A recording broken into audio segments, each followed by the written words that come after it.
नमस्कार, मी ओटी sir. T परीक्षा 2026 याच्यामध्ये आपण परिसर अभ्यास बघूया, जो पेपर 1 साठी येईल.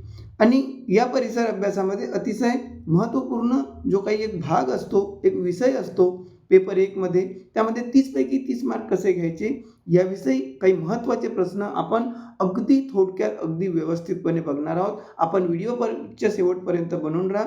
आणि एकच विनंती आहे की जर तुम्ही आमच्या चॅनलवर नवीन असाल तर चॅनलला सबस्क्राईब करा, जेणेकरून या परीक्षेसंबंधित सर्वच विषयांचे सर्व जे व्हिडिओज आहेत ते तुमच्यापर्यंत पोहोचत राहतील. तर चला सुरू करूया आपण आजच्या व्हिडिओला आणि प्रश्नांना.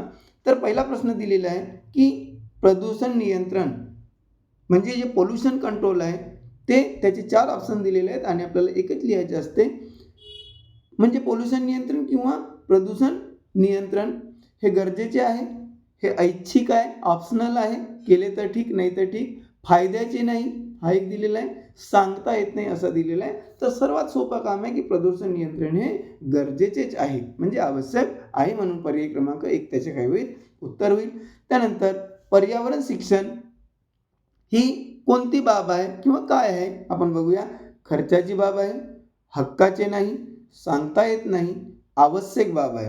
आता याच्यामध्ये पर्यावरण शिक्षण हे खर्चाची बाब आहे का, हक्काची बाब, हक्काचे नाही किंवा सांगता येत नाही की आवश्यक बाब आहे, तर याचं उत्तर काय येईल, आवश्यक बाब आहे. कारण की 4 पैकी सर्वात चांगला, कारण की सांगता येत नाही आणि हक्काचे नाही हा तर होऊच शकत नाही, त्यामुळे आवश्यक बाब आहे हा आपला काय होईल, बरोबर उत्तर होईल. म्हणजे अशा प्रकारे आपण प्रश्नांना एलिमिनेट करून सुद्धा काय करू शकतो, उत्तरे लिहू शकतो.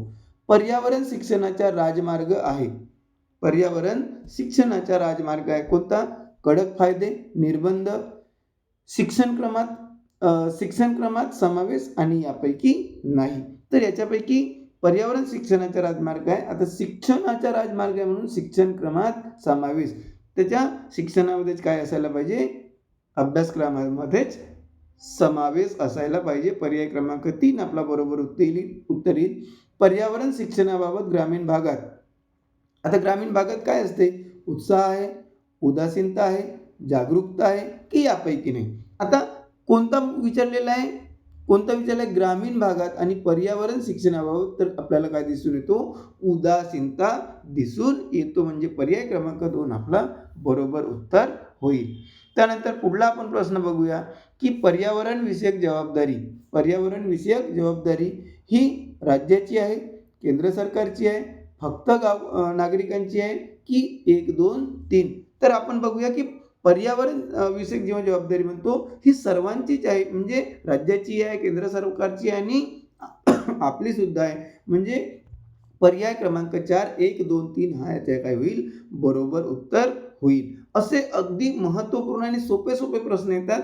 आपण असे जे वेगवेगळे व्हिडिओ बघूया तर वेगवेगळ्या प्रकारच्या प्रश्नांची आपल्याला काय होईल, उजळणी होईल आणि आपलं या परीक्षेविषयीची जी भीती आहे, खूप कमी निकाल लागतो, असं होतो तसं होतो, असं काहीच होणार नाही. आपण व्यवस्थितपणे परीक्षा चांगल्या गुणांनी पास करू शकतो. त्यानंतर पचनक्रियेत स्टार्चचे रूपांतर रिकाम्या जागामध्ये होतं. तर स्टार्चचे रूपांतर जेव्हा आपण डायजेशन सिस्टम सुरू होते तर माल्टोजमध्ये होते का, नायट्रोजनमध्ये होते का, जीवनसत्व ब मध्ये होते का, ग्लुकोजमध्ये होते काय, तर पचनक्रियेमध्ये स्टार्चचे रूपांतर कशामध्ये होते, ग्लुकोजमध्ये होते. म्हणून पर्याय क्रमांक 4 त्याच्या काय असेल, बरोबर उत्तर असेल. त्यानंतर एकपेशीय प्राण्यास रिकामी जागा असे म्हणतात.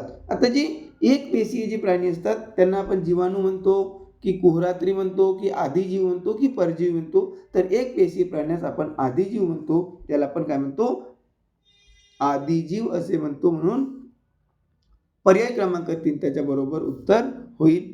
त्यानंतर पुढला आपण प्रश्न बघूया.